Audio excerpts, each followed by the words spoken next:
გამარჯობა. ახლა მივდივართ ლუქსორში და ავტობუსში გაჩერება გვაქვს. ეგუთაში ხშირია ხოლმე აქ გაჩერებები, როგორც აი გოლში რო ჩერდებით ხოლმე, ეგრე და 2 საათის გზავრობის მერე ესეთ ადგილას გავჩერდით, აი გადაკარგული, აი in the middle of nowhere. ეგ expression-ი ზუსტად აღწერს რა ამ ადგილს. ხო და აქ შემოდიხარ, ბევრი არის ესეთი ადგილები. სვამ ჩაის, ეწევი სიგარეტს, ისვენებ ცოტა ხან 15 წუთის განმავლობაში.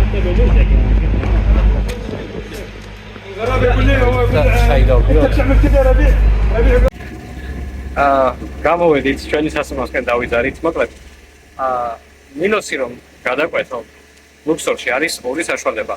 ერთი არის რომ გამოიყენო ნავი, ან გამოიყენო ტაქსი. რატომაც ეგვიპტელებმა ჩათვალეს თავრობამ, რომ ქალაქს შუაში არ სჭირდებოდა ხიდი და ან უნდა მოუარო ერთი მხრიდან, ან მეორე მხრიდან, რომ 1 კილომეტრის არ არის ეს მანძილი რა, მილოსი რა ხელას არის. შეიძლება იყოს 1 კილომეტრი. ხო და ეგ რო დაფარო, გინდება 20 წუთი, რომ მოუარო ქალაქს. ასე რომ ყველაზე ოპტიმალური გზა არის, რომ გამოიყენო ნავი. ნავის ორი ტიპი არსებობს, ერთი არის public ferry, ანუ ცოტა შედარებით დიდი პრაქტიკულად არ ვიცი ფერი როგორი იქნება. და არის მეორე ესეთი საშუალება, პატარა გემი, პატარა ნავი, რომელსაც ტურისტებს თავაზობენ, რომ და ფასიც მეტია. ეხლა ეს ბიჭი რაც მეუბნებოდა იყო 100, მაგრამ 50-ად წამომეყანა. მოვედით ჩვენ სასტუმროში. აქ ვიყავით 2 წლის წინ და ისე მოგვეწონა, რომ პირველივე არჩევანი ეს იყო. აი ძალიან ლამაზია. ეზო არის, აი სისაყვარლე და იქით არის, აი ეს აი კროჩანს არის წყალი. პატარა ნილოსი ჩამოედინება, ძალიან პაწუა. და ნავით ხო? ხო, კი, ნავით დადიან ხოლმე თევზაობენ. ხო და მოკლედ ისეთ საყვარელი ეზოა. რომ აქ მოვედით ხელმეორედ. ხო, ესენი არ იყო ახალი გაფორმებული. არა, ახალი მოხატულებია ეგენი. იქით მოხატულები რაც იყო, ეგენი იყო. ესენი იყო, კი. ხო და აი ეს შესაძლებელი არ ქონდა დინარის პირას ახალი მაგიდებით დადგეს. იep. ძალიან კარგი. და ძალიან კაი აურა. ეს ფერდი რაღაცები. და ეს პისო რო არის, მგონი ის პისო იყო 2 წელი წინ ამასთან ვიდეო მაქვს გადაღებული. და ვეცდები აბა გავისაუბრები იქნებ მეორად გადავიღოთ. მოკლედ ხალხო, ეხლა ვართ ამ ჩვენს ნაკებს სასტუმროში.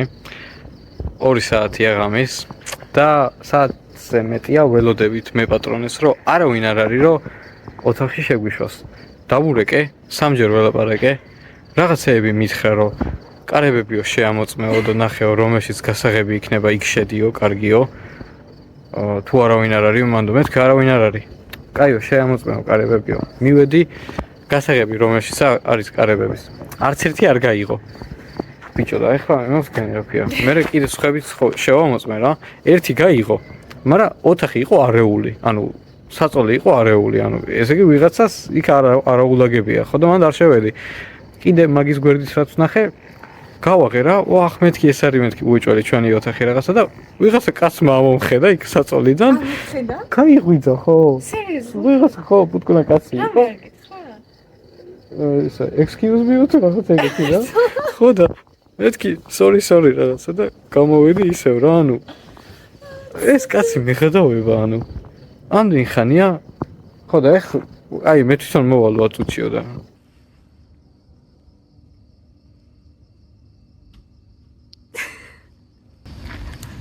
ეს შენ პირველი ქურდობა? ჰა?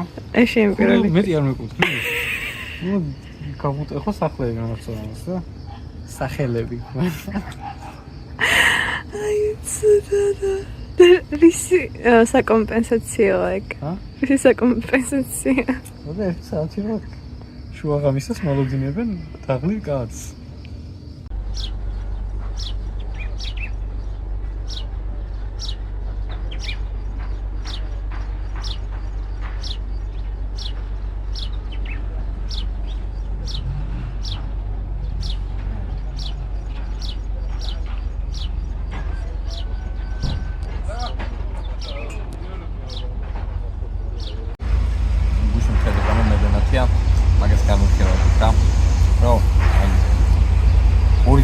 მაგარი იყო რა და გუშინ მოვედი და გამია ისეთი ცუდი შეგვევა რომ აი ბალოგინეს და გაურკვევლობა მოხდა და რაღაცეები და მე სხვა ოთახი შევიხვეწ ხოლმე და ეგ ოთახი დიდად არ მოგვეწონა რა ახალი აშენებული ოთახებია და კარგი არ არის მათ ისე სულთა იყო ხო და აი თელი გამია ჩემი მოსფიქრობის ფაქტა და გავიცინე და რაღაცა და მოგენერულ მასშტაბში ვიყავით და დღეს რო გამოვიდით დილით ეგრევე აი წავიშალა ეგ ისინი რა ისეთი ლამაზიეზოა მაგრამ აი ყველა ცუდი ის მიაქვს საბეჭდილება ხოლმე აი რა გავაკეთო ეს ხოლმე ახლა დამწყარი მაჩი ჯერ არ იცი გაჩუქას უფულს გახდოინებე იმ ვიცაც ავდა სავარაუდოდ ფულს გადაიხდი გაჩუქას მოკლედ ლუქსორში ეხლა თვითონ გვაქვს არის დასავლეთ სანაპიროზე აქეთ შედარებით ნაკლებია ცივილიზაცია უფრო აღმოსავლეთით არის მაგრამ სამაგიეროდ აქ არის უფრო აი სოფლის სტილში მოწყობილი სახლები რაც უფრო საყვარელს ხდის აქაურობას და მაგიტომ მირჩენია მეც დასავლეთ სანაპირო მიუხედავად იმისა რომ მაღაზიები და არც რესტორნები არც ეგეთი რაღაცები დიდად აქეთ არ არის ეს ხალხს მოვდივართ აი ეს არის იქით მხარეს ქალაქის ცენტრი მაგრამ აქ მხარეს ცენტრს არაფერი არ ეთყობა რები ესეთია იქით ჩვენ სასწავლოში არ მაგეთად სუქვიშა შეხედე მაგ სუქვიშიანი ახლა რომ გამოვიარე მაგრამ არა უშო სამაგიეროდ ის არის რაღაცა ექსპერიენსია რა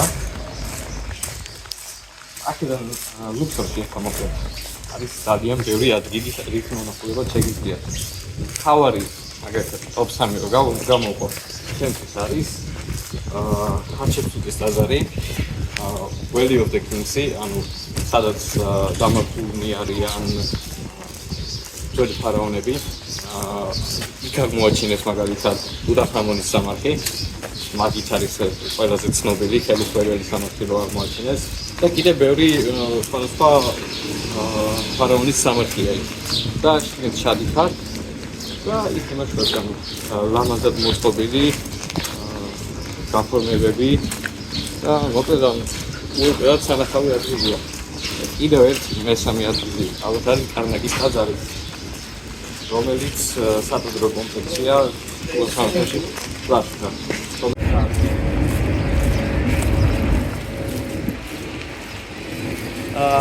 ხო ეს არის მოკლედ ლუქსორის სანაპირო დილოსი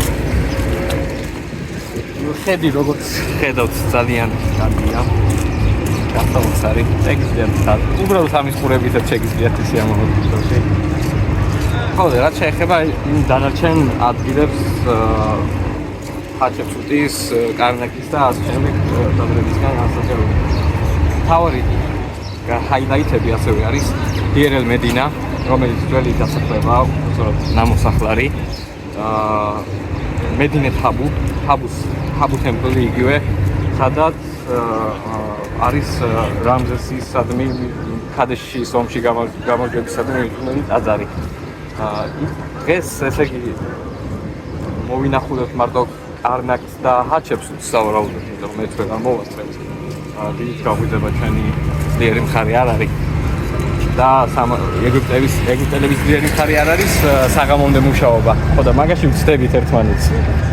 მაგრამ კვალინდებოდა გამოვიყენებთ დანარჩენი ადგილების სანახავად და მაქსიმალურად ვეცდები გაჩვენოთ ის ყველა ძალიან კარგი ადგილი, რაც ლუქსორში არის. ყველაფერს რა თქმა უნდა ვერ მოვახერხებთ, მაგრამ ვახსენებთ მაინც, რომ აქ ჩამოსვლისას იცოდეთ და დარწმუნებული ვარ, თქვენ თუ რამდენიმე დღით მეც აიღებთ ვიგონე, ეხლა მაგალითად 2 დღე ვჩერდებით აქ და ყველაფრის მოსწრება შესაძლებელია. ეხლა ვისაგებთ საზოგადოებრივი ფერით და გადავასწრებთ მხარეს რაღაც ალბათ 10 პაუნდს. ო, ძალიან ლამაზია ლუქსორი და აი იდეალური ჩემთვის.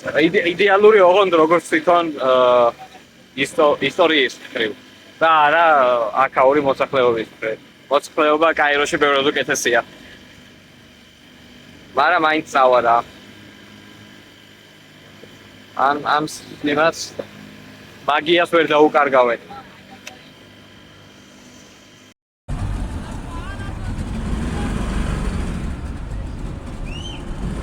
მოკლედ ესეთი მაგიური ადგილია ლუქსორი.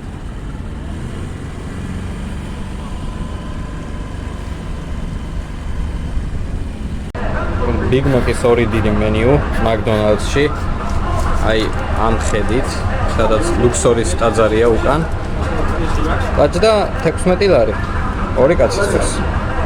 ჩემ უკან ახლა არის აღმართული კარნაკის სატაძრო კომპლექსი, რომელიც მდებარეობს ლუქსორში.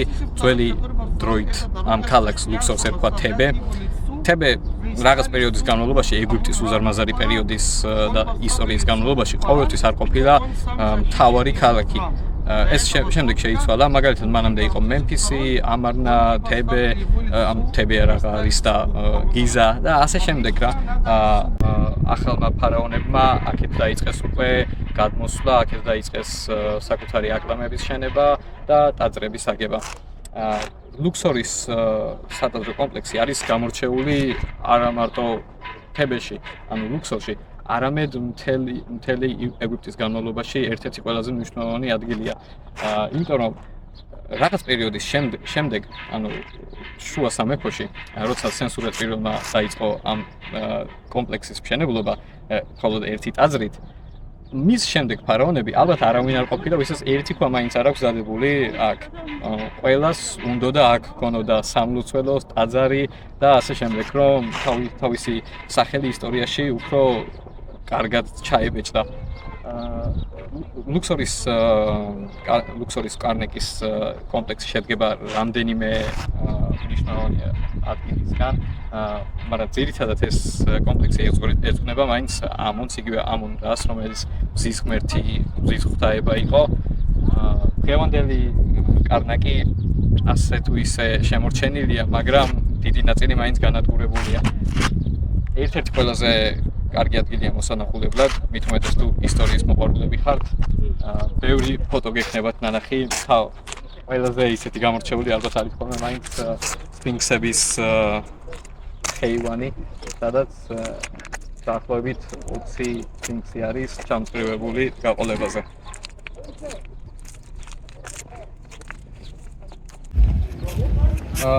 როგორც ვახსენე, აქ ძალიან ბევრი პატარ-პატარა ტაძარი მდებარეობს. ასევე შეხვდებით ქანდაკებებს, ფარაონების, ღმერთების. გამოსახული არის მაგალითად თოტიექის ქადეშის ბრძოლის ამსახველი კადრებია. რამზესის ქანდაკება, სეტის ქანდაკება. იქით არის ძალიან მაგარი ობელისკი, ჰაჩეპსუტის ობელისკი.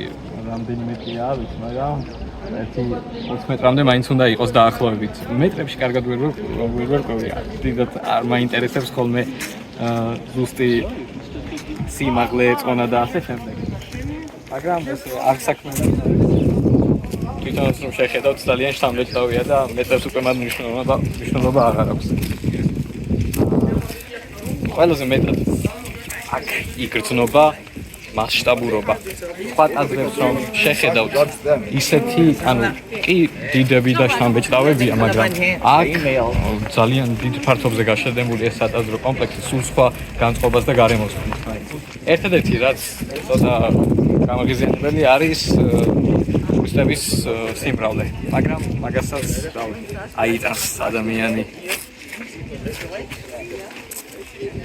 კარნაკის ერთ-ერთი ყველაზე მაგარი ნაწილი ჰიპოსტალური დარბაზი, რაც ათეულობით წელია, რომელიც პატარა დერეფთან ქმნის გაწვრთნილებას. იქით რო გადიხართ, უკვე იწყება სხვა ტაძრები და ობელისკებიც იქით ხდება.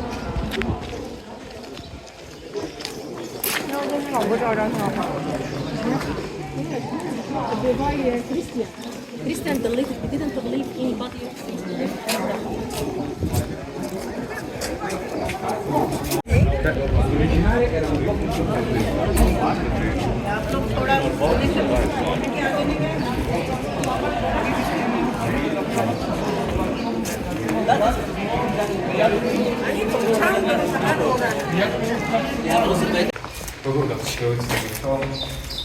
კამერაში უნდა მაინც დავაფიქსიროთ ის დიდებულება და მაგია, ის მისტიკური გარემო, რაც აქ ტრიალებს, ცოტათი დავაფიქსიროთ.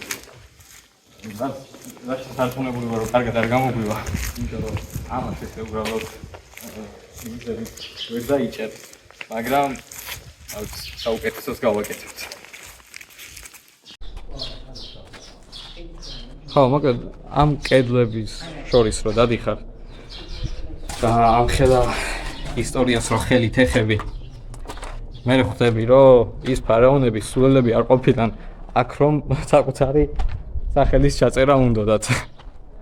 მეც რომ ფარაონი ყოფილიყავი, ალბათ დიდი სიამოვნებით პირველივე რასაც გავაკეთებდი, პატარა ჩემი სახელობის ტაძარს მივმატებდი რომელიმე ღმერთის სახელზე.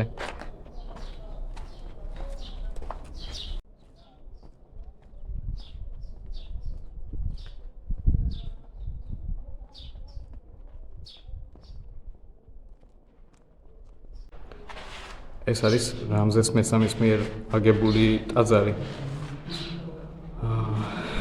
და შეგიძლიათ დაინახოთ ჯერ კიდევ როგორ არის შემორჩენილი საღებავი. ეს არის ლაპის ლაზული, ლურჯის საღებავი.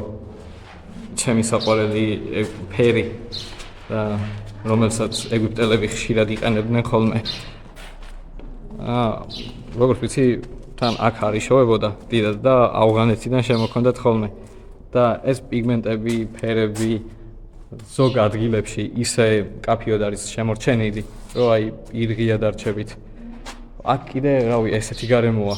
ანუ აქ როგორ არ უნდა მოგინდეს ადამიანს მოსვლა და ამის შენი თვალით ნახვა ვერ ხვდები.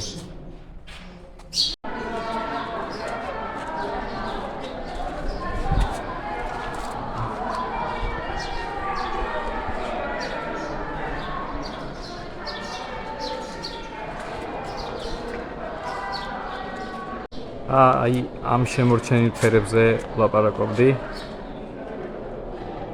კამერაში კარგად არ ჩანს კიდე, მაგრამ მაინც სამბეჭდავია. როგორ არის? ახლობით 1000 წელია გასული, რაც ეს მოხატულია და ესე არის შემორჩენილი.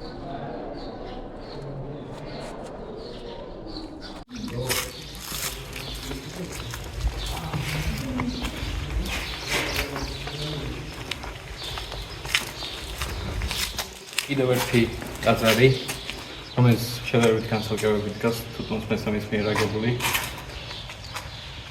როგორც აღნიშნე აქამდეც აბსოლუტურად ყველაფერი უნდა რომ აქ რაიმე ცვლილის შენეტანა ამ კონსტრუქციის მშენებლობისას, რომელიც სხვათა შორის მიმდინარეობდა ძალიან დიდ ხანს.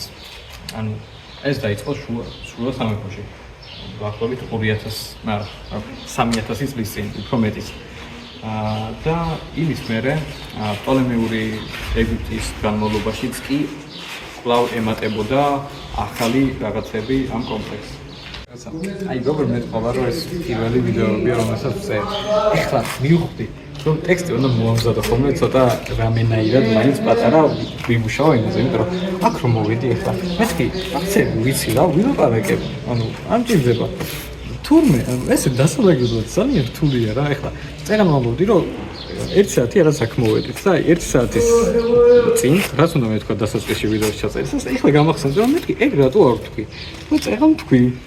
ხო და ნენა ვისწავლი გაკვეთილებს და ვიდეოები თუ კარგი გამოვა, მე უკვე უფრო ვიმუშავებ მე საკუთარ თავზე. და ერთი გასათვალისწინებელი მომენტი ის არის ოღონდ რომ აქ სპეციალურად ვიდეოების გასაკეთებლად არ ჩამოსულა. ეს არის ჩემი დასვენება. ჩამოვედი იმიტომ რომ მიყვარს აქაურობა და ვიდეოსაც ვიღებ უბრალოდ იმიტომ რომ ჩემ მიერ დანახული ეგვიპტე გაჩვენა. ხო, ეს ახლა შედარებით დანგრეულ ტაძარში მოვედით. სავარაუდოდ ოსირისის იყო, იმიტომ რომ იქით ოსირისის ქანდაკებებია. სახე მხოლოდ ერთი აქვს შემორჩენილი, დანარჩენები მონგრეული აქვს. მოკლედ აქაურობა გადავსებულია ესეთი წარწერებით, იეროგლიფებით, რომლებიც უმეტეს შემთხვევაში ისეთ მნიშვნელოვან ინფორმაციას არ შეიცავს, უბრალოდ არის ხოლმე ლოცვები და თხოვნები ღმერთებისადმი, რომ დაიცვან ფარაონი შემდეგ და ამიერ და შემდეგ ცხოვრებაში.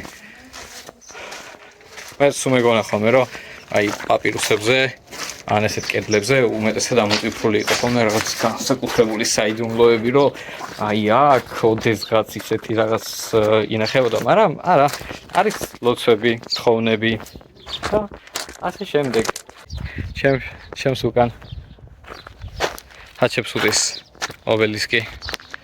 ხათაშორის თბილისის ზღვაზე არის რაღაცა ნავსაყუდელი, რომელსაც ორი ობელისკი აქვს ესე. და რამდენიმე წლის წინ შევამჩნიე რა. მას გავიკვირდა, რომ მეთქი აქ ობელისკებს რა უნდა. ძალიან მომწონს თვალშორის ფორმით. უხდება სატაძრო კომპლექს ისეც მით უმეტეს როგორც კარნაკია. ეს უნდა იყოს რამზეს მეორის ტაძარი, რომელიც სამწუხაროდ დანგრეულია. არა და დარწმუნებული ვარ, რომ ერთ-ერთი ყველაზე კარგად გაკეთებული ადგილი იქნებოდა ამ კომპლექსში, იმიტომ რომ რამზეს მეორის ეხერხებოდა მასშტაბური რაღაცეების კეთება. მაგრამ დღესდღეობით ძალიან ცოტა ნაწილია შემორჩენილი. ხო, ეხლა დანგრეულს ახლა თუ გქონდ. ალბათ იმას ფიქრობს, რომ 3-400 წელი აქ ეს რა თქმა უნდა დაინგრეოდა, მაგრამ სად ეგრე არ არის საქმე. იმას რომ დროის სვეტამ აქაურობა დააზარალა, მაგას კიდე ემატება ეგვიპტეში დასახლებული არაბები და თურქების მმართველობა, რომლებიც სამწუხაროდ და აი ძალიან სავალალოა ეგ, მაგრამ ეგრე იყო. რომ საერთოდ არ აქცევდნენ ყურადღებას, არ აფასებდნენ ძველი ეგვიპტური კულტურის სიდიადეს. და მაგალითად იყო ხოლმე მომენტები მე-19 საუკუნის ბოლოსკენ, სანამ ინგლისელები და ფრანგები აქ აქტიურად დაიწყებდნენ ჩამოსვლას და გათხრებისა და არქეოლოგიური კულტურის წარმოებას. მანამდე ესენი აქ ის ბატონობდნენ, რას ეკეთებდნენ ცით? იყენებდნენ ძველ ტაძრებს ქარხნებად, სადაც რაღაცაებს აკეთებდნენ ხოლმე.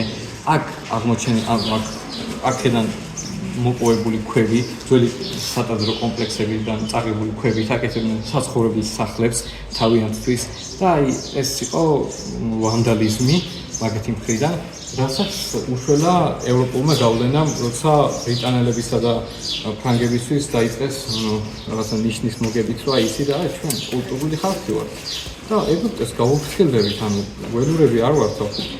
ოღონდ ეს ყველაფერი იმის ბრალია, რომ ბრიტანელებმა და ფრანგებმა იყო ჩარეს მართლა. ძალიან მნიშვნელოვანი რჩევა დამავიწყდა, რაც უნდა მეთქვა.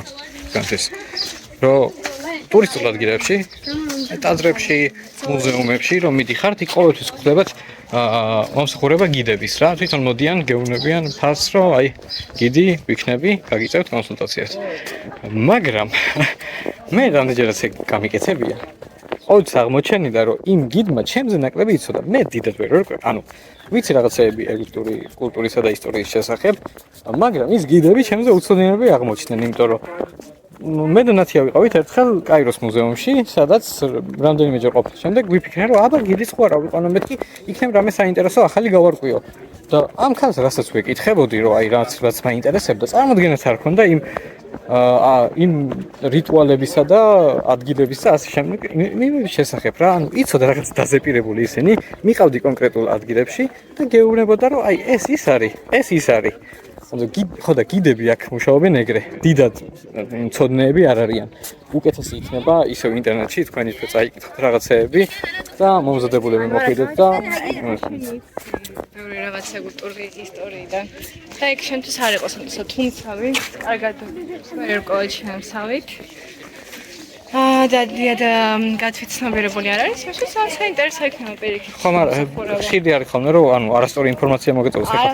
მე იმ ქალს რაც ვკითხე ერთ-ერთი რიტუალის შესახებ, რომელზეც მინდა და უფრო ბევრი გამეგო, იმ ქალმა მითხრა, რომ ეგ რიტუალი რაღაცა ის იყო, რა ქვია, დღესასწაულიო, რომ სადილობდნენო, დიდი ფისტი იმართებოდაო. და მეთქი, არა, ეგ ეგრე არ იყო. საერთოდ არ არის, არაფერი შუაშია ეგ. მოგეფოდან. ეგეც შეიძლება სრულ ინფორმაცია მოგეწოდოთ. ასე რომ თუ აიღებთ გიდს, კარგი გიდი შეარჩიეთ. ფაინის პერსპექტივა რო გაჩვენოთ რამხელა ეს კომპლექსი. აი წეგან საიდან შემოვედით იყო აი ის და ისე გამოვუყევით. აქეთ მხარე განადგურებულია სულ. ქვევიღა არის დარჩენილი. დავწუხართ. აი ლუქსორში გადაადგილების ერთ-ერთი საშუალებაა ეს პატარა თერიჯები. ამით დადიხარ და იახარ Egyptian money. No, you have me tourist money from Italy. No.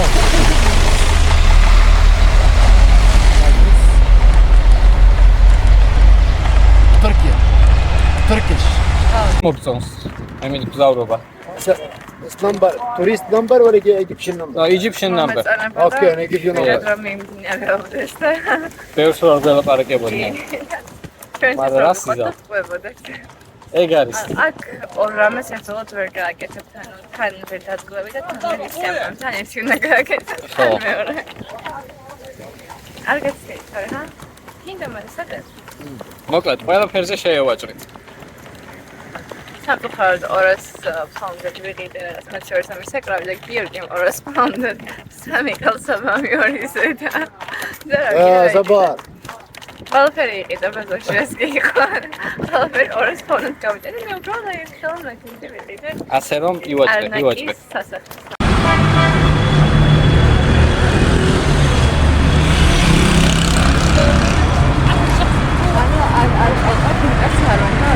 ა?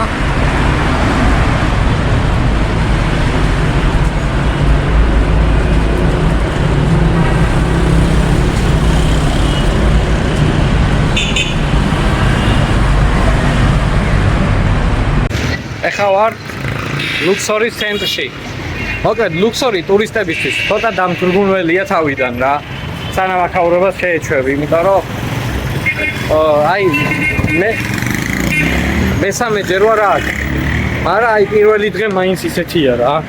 აი ძალიან მძიმე. სანამ გავიხსენებ აქ რა საით არის ყველაფერი კარგად. მაინც მეჭირს რაღაცა გზის გაგნება. ასე თუ ისე და კარგი ადგილების პოვნა. არა, ნელა ვეჩვევი. ეხლა ვედებ სანახინეს, რომ ნორმალური ნაყინი ვჭამოთ. და ჯერ ვერ გამოგდის. ამენტოფია, ერთი 20 წუთია დავდივარ. აი ქაოსი აქ ხო პატარა ქალაქია, მაგრამ ისეთი ქაოსია, რომ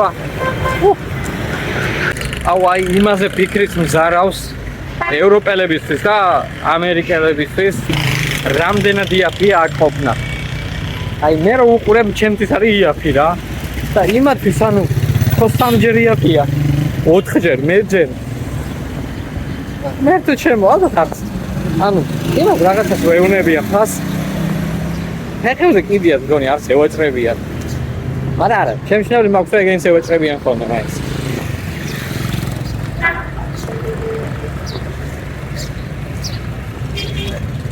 ერთი რაც ლუქსორში ხდება ხოლმე, არის რომ აი ხა მე და ნათია ცოტა აქაურ ეგვიპტურ საჭმელს დიდად არ ვეტრფით და ვერიდებით ხოლმე. აი უმეტესად მივდივართ KFC-ში. რომ ის მაინც ვიცით რომ ნორმალურ რაღაცას შევჭამთ. აი ამ KFC-ში ნამყოფები ვარ. ნამყოფები ვარ სადმე. კაი შორმანძილს გავდივართ ახლა. მაგრამ ეს პლუსია KFC-ს ლუქსორში. მაგ არის ცენტრში. სამბერბოს შეგაჭრებული ხარ. სიამოვნებიანი ყველა ტურისტია. ამიტომ თავზე გახვევია ყველა. KFC ძალიან შორია ცენტრისგან. და ანუ არავინ არ გაწყვეტიათ ხა ეგ ვიღაც თორეკიდა და ეგ ვიღაც საკიდება 60-ია. იმათთან შედარებით. ნამდვილად. თითქოს აქ უფრო ისე არის, რამაც ადგილობრივები უმოძრაობენ, ვიდრე ის ხალხი ვინც ტურისტებთან მუშაობს და მაგიტო შეჩვენებ.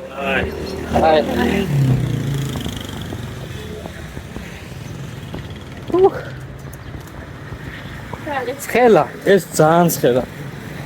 კაიროსთან და ჰურღადასთან განსხვავებით ახლა ტემპერატურა მოიმატა აიგუპტეში და აქ მით უმეტეს მოიმატა. ახლა არის 15 გრადუსი. ძნელია. მაგრამ იმის წარმოდგენა არ მინდა. თბილისში რო ჩამოვალ და როგორც ამინდებს უყურებ, თოვლი უწევს რო ჩამოვდივარ და თოვლი რა უგებურებაა ეს. ყინვა და თოვლები. Ați sigur să se mănânce mai წეღან ამ ქუჩაზე 9 საათის წინ სიგიჟე იყო რა. აი, რა ხდებოდა? კაცი შვილი აღარ არის ახლა გარი. რამადანის პირველი სადილია და ყველა სახლშია და ჭამს. ზოგი ეტოში ჭამს, ზოგი KFC-ში, ზოგი ესე. Hey bro.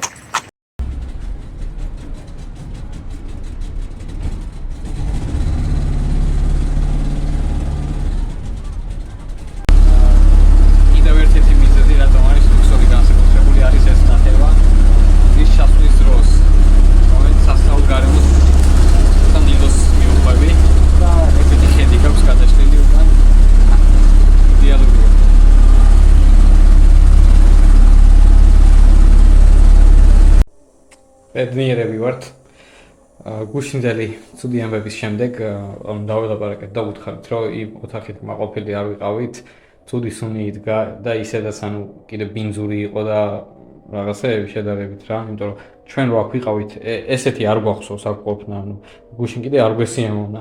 ხოდა დღეს დაველაპარაკეთ და უკეთეს ოთახში გადმოგვიყვანეს. ესეთ საყვარელ ადგილას ვიყავით, წინაზეც პატარა ოთახია. მაგრამ მაინც ბევრად მოწესრიგებული. იმასთან შედარებით. და საღებავის სუნიც აღარ დგას. და ძალიან კაია. ხო, ამ სასტუმროში 2 ღამის განმავლობაში გადავიხადე 80 ლარი. ცუდი ფასი არ არის.